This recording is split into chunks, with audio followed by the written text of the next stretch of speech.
Megan Huber, welcome to the Star Coach Show. Meg, I'm so excited to be here. I'm looking forward to a very valuable, super rich conversation. Absolutely, which is exactly why I wanted to have you on the show because of the experience you bring in helping coaches and online educators, which often coaches end up being as well, really grow their businesses to 6 and 7 figures with your momentum method.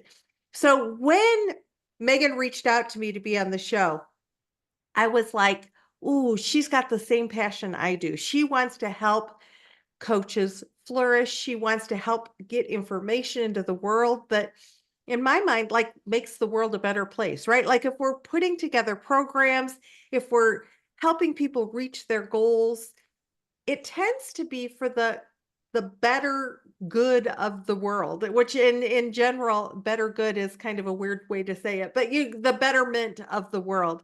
So when Megan reached out, she said, I there's so many things I want to share with your listeners. And as with many of my guests, it's like we have so much. How can we hone this down to bring value? Every single one of my guests is like, yes, I want to bring value. Megan was completely on board with that. And as I was meeting her and learning about all that she's done, the thing that really resonated with me was your journey, Megan. I mean, you have recreated yourself twice in business. And many times it's that mountain that keeps coaches from being able to do what they most enjoy, which is getting their work into the world, right? Coaching. Mhm. You've done it not once, but twice. And we're generous enough to say, let me share my journey with how I built my business twice, what I did in the interim, and what value that brought. So, for all of you listening, are you wondering, like, what's the best way to build a business? There's lots of many. There's lots of roads to that conclusion, and Megan's going to share two examples of that. I'm super excited. So Megan, thanks for A, joining us, and B, being willing to kind of say, here's how I did it. Let's talk my story and see what value it can bring to all of you. Yeah, let's do it. I love studying other people's stories because when I see someone who's created greatness, at least in my opinion or my perspective, I also want to know the reality of what they went through to get there because each one of us are going through a lot of ups and downs, and we have highs and we have lows. And sometimes when we think it's not perfect or we're not getting the results we want really, really fast, we think we've done something wrong, or we think we are not good enough, or we're lacking something. We're lacking that special uniqueness that sometimes in our minds, we just assume someone who's created greatness has, and we just didn't get it. God just didn't give it to us. So I love hearing real stories of the come up and sometimes the Mhm. setbacks, and then you have to come up again. Because I think we can all really resonate with that because we're all going through that, our own similar journey in a way. Exactly. So thank you for that. And I've got to say, even when I began this show, one of the reasons why I started the Star Coach Show 8 years ago was because coaches would come to me and say, who can share their story with me? Who can, because it can feel really isolating. Often we go from a corporate environment where we're working with lots of people to being a solopreneur or on a small team, and we're like, I don't have the same resources, and what can I learn from other people? So you are an embodiment of why I started this show, so thank you for that. Awesome. Let's Where do you want to start as we talk about your entrepreneurial journey? Um, I mean, we can start from the beginning of why, like, what led me to even starting a business, and Yeah. what did I do to get those first few clients in the beginning? How did I get the early momentum? Good. So what Yeah. did motivate you to become an entrepreneur? So, great question. I never thought I was going to be an entrepreneur growing up. Even when I was in college, I did not grow up in an entrepreneurial household. My parents did not have businesses. I should say my dad tried to one time for about a year when I was in high school. And like most first year business owners, he wasn't making any money. And he had, me, my brother was in middle school at the time, my mom, he had to provide. So he tried it, and I saw someone go for it and then fail at it. And I Mm. wouldn't necessarily say my dad failed at it because he didn't give it enough time for it to actually be successful. He didn't really And have the luxury to do that, right? he He didn't. didn't And I have the think that's luxury of time. Yeah. That's what a lot of us do. We are not giving it enough time for it to actually work because we want it or we need it to happen so fast. And typically that's not the case with any entrepreneur. So that I grew up, my mom was a high school teacher and an elementary school principal. My dad worked for the Power and Light Company for 48 years, except that one Wow. year. So, and he was a lineman. He was a blue collar worker. So I grew up in a very hardworking household. My parents worked for a living. They worked overtime to make more money. I call my parents yard workers too, because on the weekends, they're in the yard.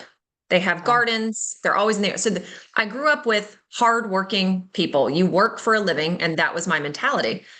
So I went to college. I got a general business degree, which does not teach you how to build a business.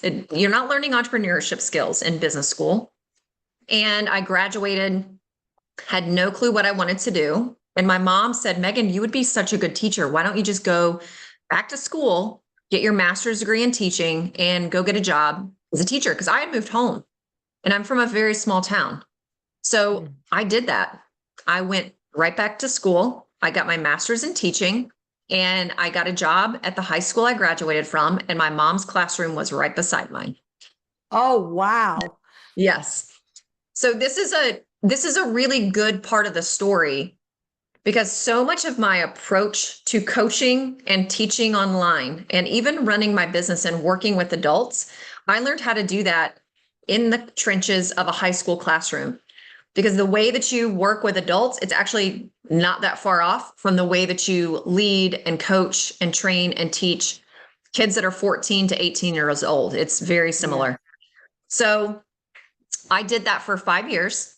And my husband and I had our daughter, Brighton. She's now 14.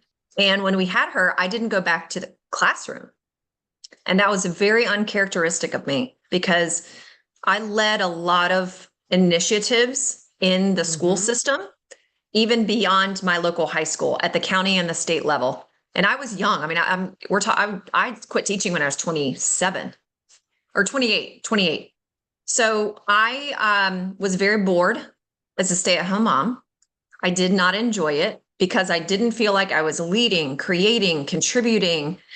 I wasn't around adults at all. And my husband was a personal trainer at the time, and he had a coaching certification as well.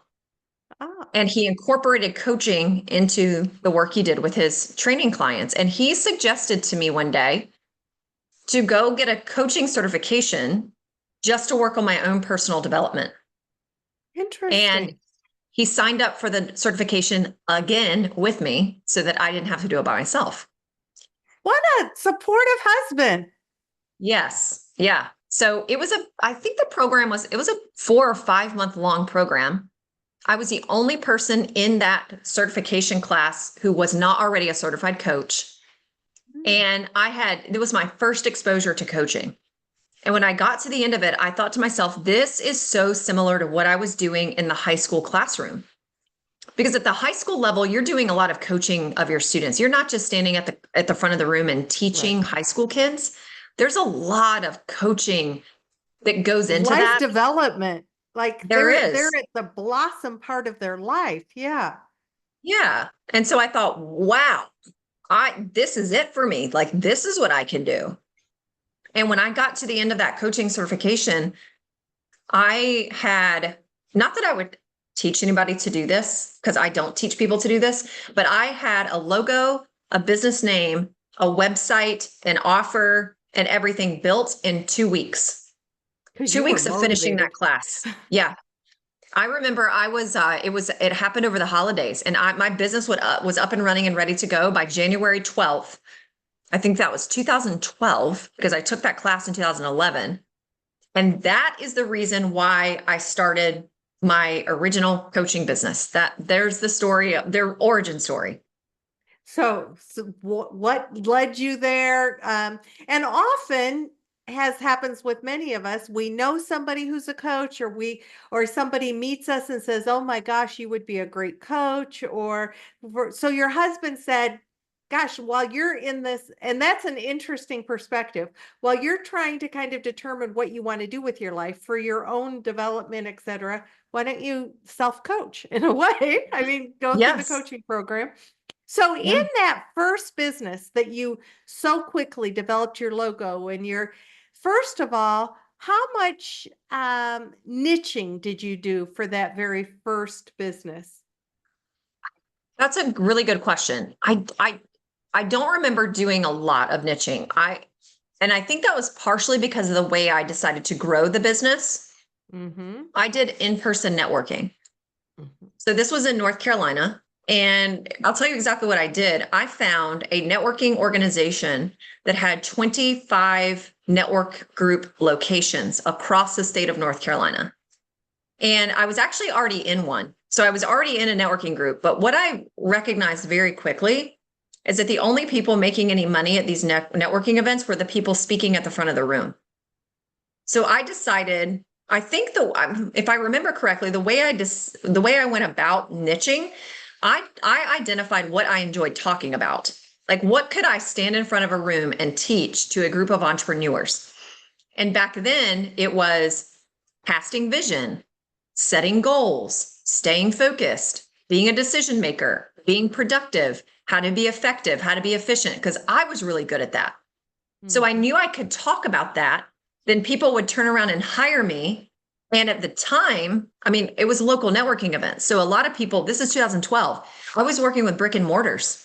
It Mm-hmm. was business owners who pretty much had no employees or one employee, and they had a brick and mortar location where they were either selling a product or they were selling a service. I remember one of my clients was a dog groomer.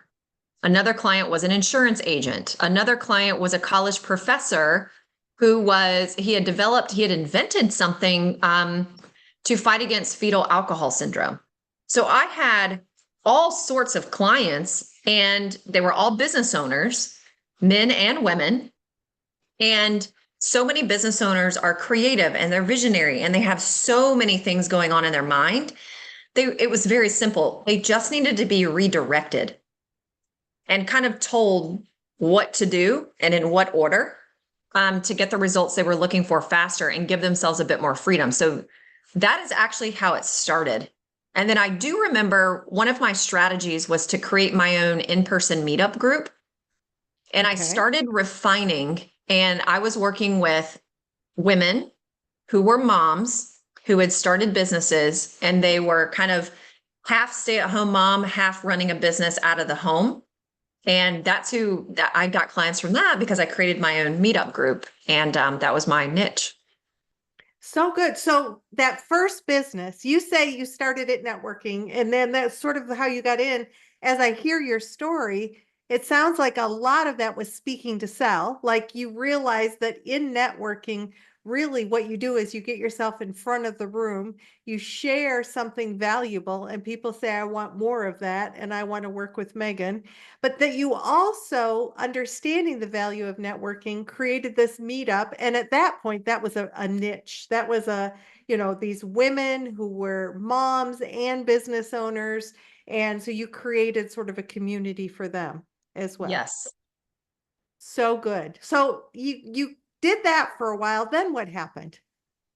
So that was beginning of 2012. I did that all the way through 2012, and I hired a online business coach for the first time. And to your point, because I was speaking, and I was a trained teacher. I wasn't a trained salesperson. Right. So the first coach I hired, it was someone whose whole niche was around helping coaches to speak to sell. So I learned how to do that a lot better. And I did that for about a year and a half to 2 years. So in 2013, I still had the same coach, but in my mind, I remember I was thinking to myself, I really want to mentor. And to me, a coach and a mentor were two different things. And in my mind, the way I can describe it, talking to myself, is I wanted somebody to kind of take me under their wing and show me everything about what was required to build a 7-figure online coaching business. Because that's what I wanted to do. Because when you hire a coach, they're not necessarily pulling back the curtain to all the nitty gritty of what's going on behind the scenes of their business. And I wanted to know that. So this is it's so interesting how this happened. I was on Facebook one day in early 2013, I think it was January, and a video of a woman who I was not friends with popped up on my feed, and she's in an all white suit. The Pacific Ocean is behind her. And the video was about 6 minutes long, and she was talking about passing along the torch. And she was looking to hire an apprentice that she could basically like teach everything she knows to about how to build a 7-figure business. Exactly what you were looking for. I was like, oh my goodness. I had no idea who she was. I knew nothing about the brand. And at the time, this was back in the day where people didn't have fancy websites.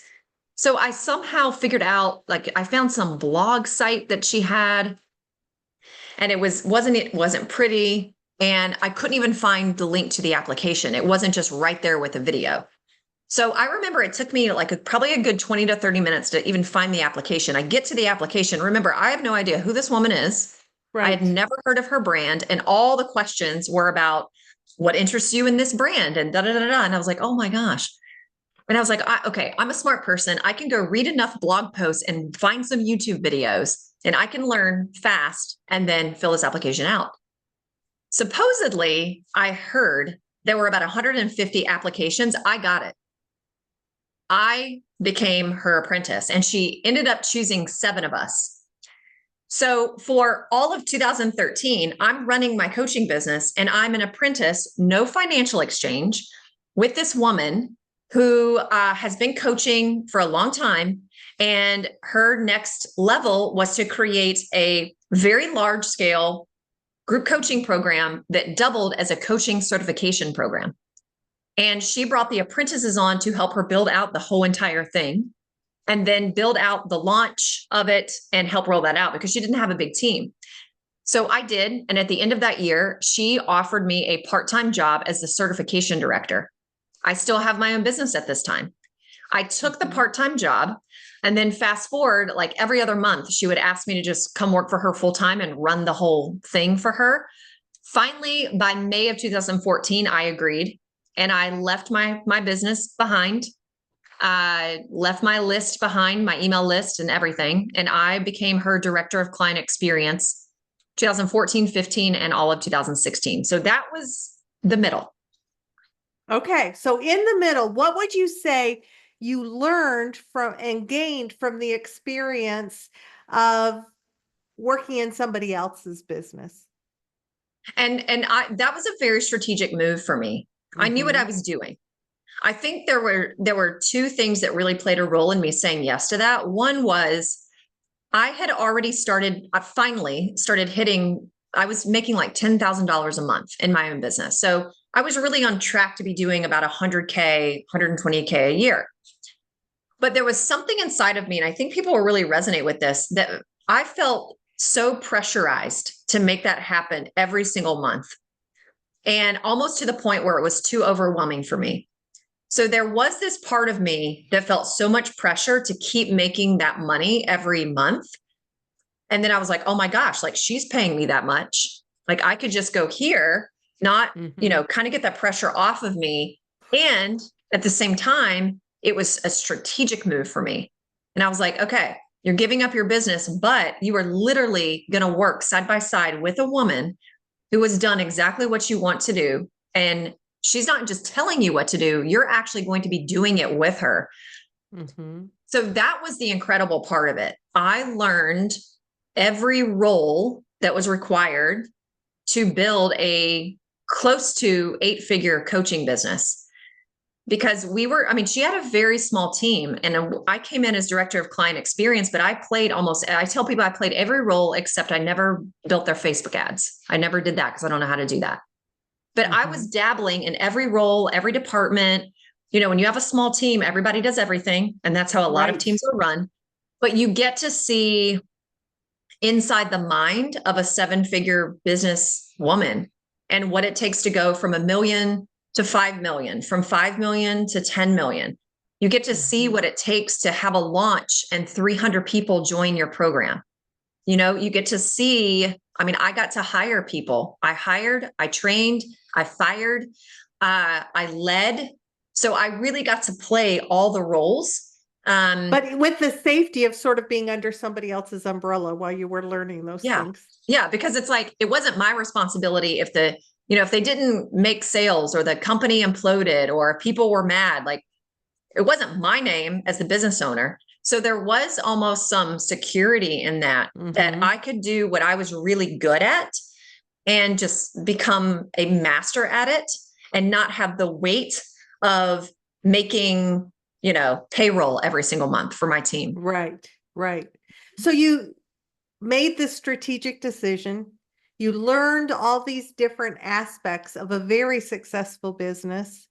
I love when you said, I was able to see inside her mind what was her strategic thinking, what was sort of some of the thoughts and beliefs that go behind being a successful business owner. So how long did you do that? And what was the tipping point to decide to go back into your own business? So I went full-time in May of 2014. I'd already been working part-time, which was more than part-time hours.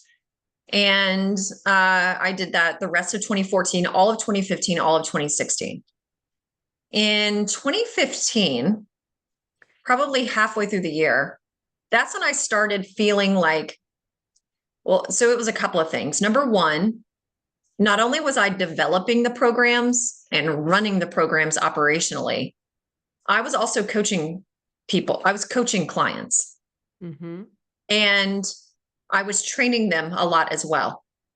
And I thought to myself, okay, I'm no more or less special, more or less skilled, have more or less ability. Oftentimes I thought I had more than any of these people who are all growing the exact business that I was growing before and want to grow. Because I knew when I took that job, it wasn't going to be forever for me. I didn't know how long, but I knew I wasn't going to stay there for my whole career. So I knew one day I would exit. And I thought, gosh, like, what am I doing? What am I doing here? Like, yeah, I'm building somebody else's vision. I am helping someone else reach their goals. And sure, I'm helping myself reach my own internal goals in the business that I was setting for myself as well. But I thought to myself, if all these hundreds of people that I'm teaching how to do this and I'm coaching them on how to do it, I could go do this too. And that started to, I'll be very honest, that started to really mess with me in my mind. So that was one part of it. The other part of it, when you are working for someone else, and when I had the role that I had, I was very much positioned almost as the face of one of the programs, even though like I wasn't the one teaching from the stage. I did a little bit, but it was all her. She was the talent. I wasn't the talent. I started to feel like you have to eat, breathe, sleep, and basically morph yourself into that other person's brand.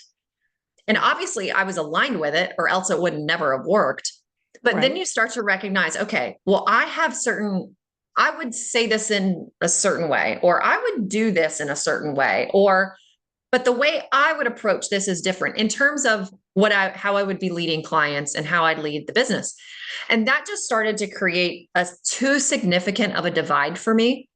And I started asking myself, okay, you can stay here and you can basically do what you're told and be who you're told to be, and which is fine and great. And I could do that. I also have a personality that tends to be very compliant and agreeable. And I know that about myself. So I can play that role.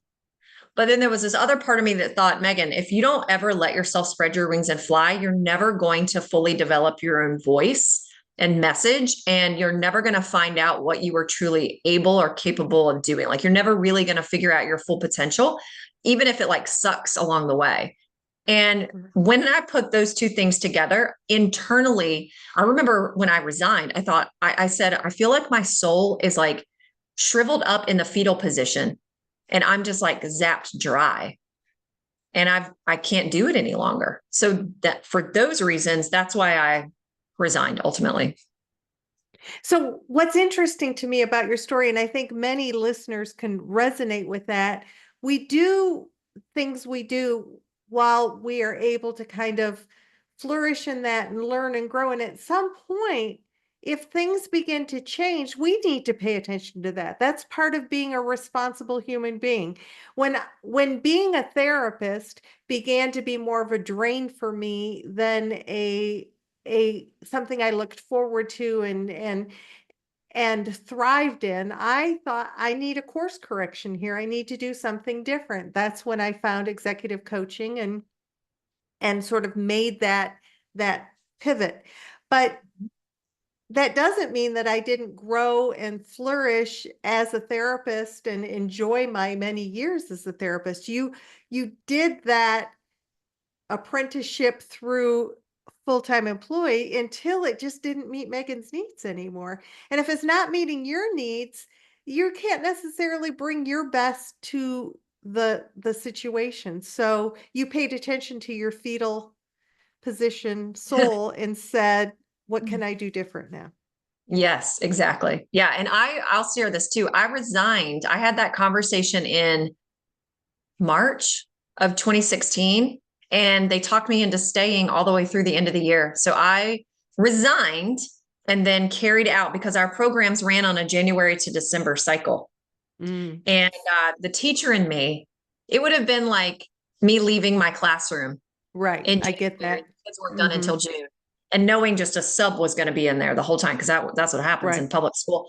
And just I think like ethically, I had a really hard time like just leaving. So I Hmm. agreed and I stayed through December. And my mindset was, this is going to be the best 9 months I've ever had at this company. It's going to be amazing. I'm going to learn more than I've ever learned. I'm going to perfect more than I've ever perfected. I'm going to master what I haven't mastered, and I'm going to bring the joy every single day. And it was the best 9 months. I mean, the whole experience was amazing. I loved Oh, I all of get it, that. Hmm. but it was the best 9 months because of the Because you made mindset. that intention. You Mhm. intend, yeah, I love that. And it's like you got the difficult conversation out of the way. You resigned, and then we're able to like make an intention and make it Yeah. happen. And Mhm. I would assume you also sort of had your sights on what am I going to do next, and were able to kind of begin to plan some of that, even if you were working in somebody else's company. I could be wrong, but what were you doing to sort of plan the next chapter? Yes. So a lot of that I did in my head. So something about my position, obviously, all the clients knew me very well. It was never announced that I was leaving. Mm. And I share that because and look, I was in a contract as well. I wasn't just going to, you know, pluck people out of their audience and No, say, no, like, oh, not leave at here, come all. work with me. A lot of people do that though. Like that is very common. Like people will leave a company and they take all the clients with them, or they try. Not very So ethical, but yes, I get it. yeah, it happens. So I didn't make an announcement that I was leaving until my last day, I think was December 30th. I announced it on social media on January 2nd that I was starting my own business. So I started thinking about it in October. So I had about a 3 month runway. And I think the only thing I do remember doing is I interviewed some people for market research because I was trying to decide, am I going to go the route of I think I was trying to decide, am I going to coach coaches on how to build a course and launch their course online? Mhm. Or I think it was more like just general business coaching I was going to do. I was trying to decide between that. So I did market research. I knew I was going to launch through a video on January 2nd, 2017. And I also knew I was leaving a 6-figure income and a 6-figure paycheck. At the time, and I want to be really clear about this with the listeners, we did not have any savings. We had no room on credit cards. And when I started working for this company, we also moved, and my husband left his job in 2015. So I was not sitting on any type of nest egg at all. So I knew there was a massive necessity to grow with speed financially. And I knew based on everything I learned there, I mean, we were a business coaching program and I wrote all the modules. Right. I thought, okay, how do I create simplicity and speed? So I decided exactly who my ideal client was. It was coaches struggling to get clients consistently, which is the same thing I do today. I decided that biggest problem I was solving, not getting clients consistently. I crafted an offer. It was a one-on-one coaching package. It was 4 months, 3 sessions a month at $6,000 or $1,500 a month. And I identified where my ideal client was already hanging out and where they were already used to making buying decisions. And at that time, it still is for me to this day, that was in a Facebook group. So I had the ideal client, I had the offer. I just had to get the offer in front of the ideal client. I opened up a Facebook group. I funneled everybody into the Facebook group. When you And say everybody, anybody who knew you, like through your any social media, I just invited posted on my people to your personal Facebook group. Yeah. I just posted on my personal Facebook page and I would advertise trainings I was doing inside my Facebook group. Excellent. And that's what people would come in for the trainings. I would do 1 or 2 a week. And when you're saying trainings, you offered that for free. That was a service you were providing. That wasn't a paid thing that people were doing. They were getting your trainings through your Facebook group as a way to know, like, and trust you. Yes. Yes. Okay. I wanted to position myself as the generous authority. And in my mind, I was going to do that for 90 days. I was just going to give content and give value and for 90 days and never make an ask, never make an offer. By the 9th day of having that Facebook group open, I started getting direct messages and people were asking me, do you have a business now? Do you have an offer? Are you working with clients? And I thought, wow, I guess I don't need to wait 90 days. So I'm going to start including calls to action inside of my Facebook Live trainings and in some of my posts. And within 45 days, I acquired 8 clients and one was for $15,000. So I made $60,000, which was my goal in the first 45 days. And it was just singularity of focus on the ideal client, the problem I solve, and the result I help. And I just showed up and I talked about that one thing in every single piece of content, and I would include a call to action for people to direct message me. And then I would get on a sales call, and that's how I acquired those clients. So both times you built your business, in many ways, you were sharing your expertise. You were giving value both times. First time in person, from the stage, in networking events. Second time through social media, but still, once again, being sort of the expert, sharing to a different population, but very clear about your message, giving value, inviting people to continue that conversation with you. So I want people to hear that in some ways what Megan did is there's similar paths, because it was giving of her expertise, giving of value, inviting people into a further conversation with her, and enrolling them as clients. Exactly. It's that simple.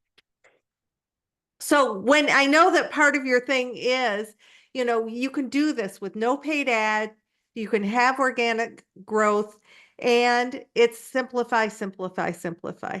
So so first of all, thank you. Thank you for being so open about your journey. And as you think about where you're at right now, you work with the same population I work with. We work with coaches to help them get clients and thrive and get their work into the world.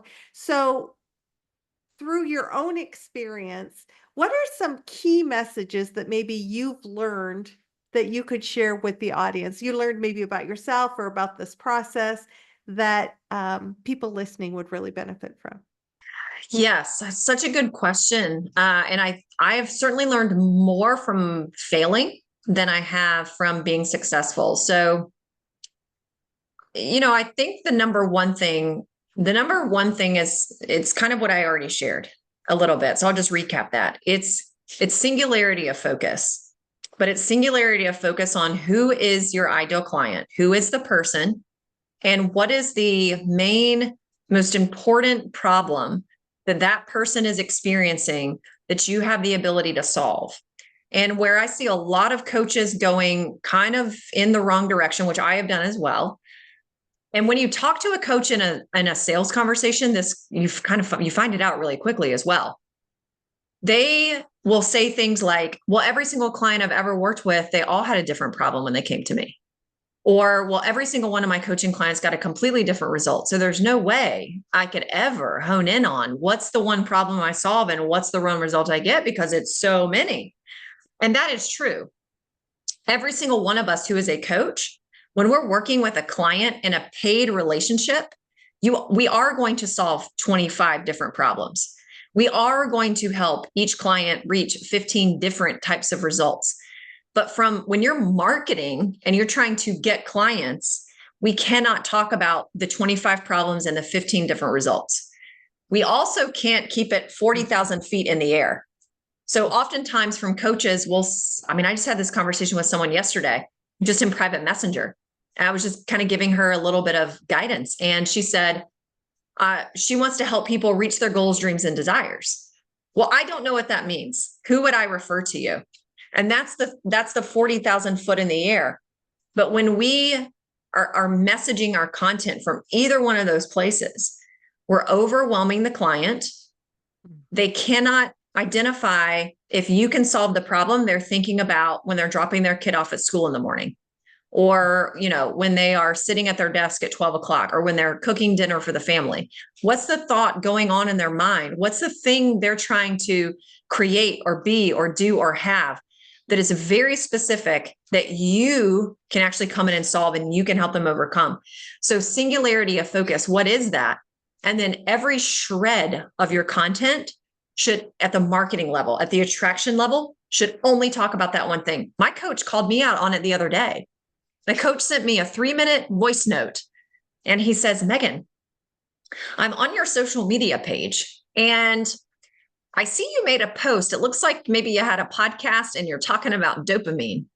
He goes, that doesn't have anything to do with how to get clients consistently through the power of community. He goes, I don't want to see anything. I know maybe you talk about that with your clients. It's important. Like, I get it, but it has nothing to do with the immediate problem you solve and the immediate results you're helping people achieve.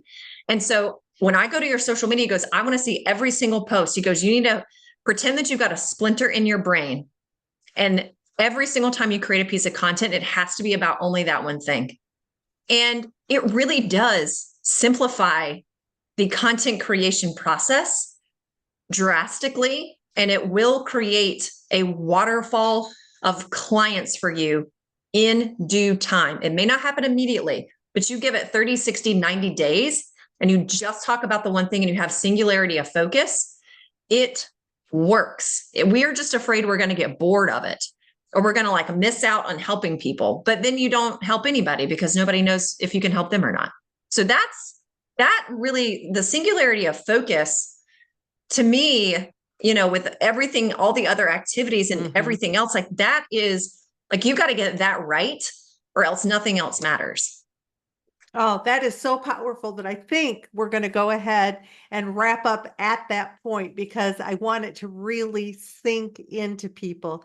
Megan, if people want to know more about you and the things that you do, how would they reach you?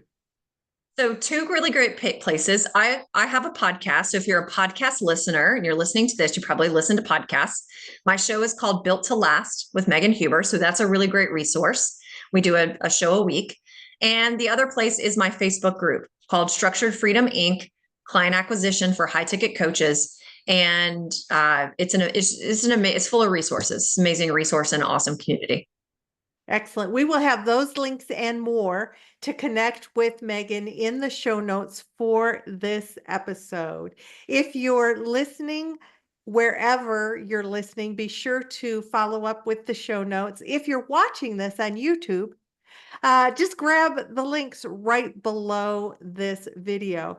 So in today's episode, we were able to explore a coach's journey from non-coach through 2 businesses, learning from a mentor in the middle, and all that Megan does for coaches today. And her message, simplify. Clarity and simplify is sort of the simplest messages that we came through. And I am just so grateful that you were willing to share your expertise today. So thank you so much for that. Be aware that each and every week we bring a new episode forward with a strategy, tool, or resource to help you as a coach thrive or as a leader thrive. Remember that we're all here on the earth to do the heavy lifting together. So be kind to yourself, be kind to others, and we'll see you next week on the Star Coach Show. Thank you. Thank you, Megan. Thank you.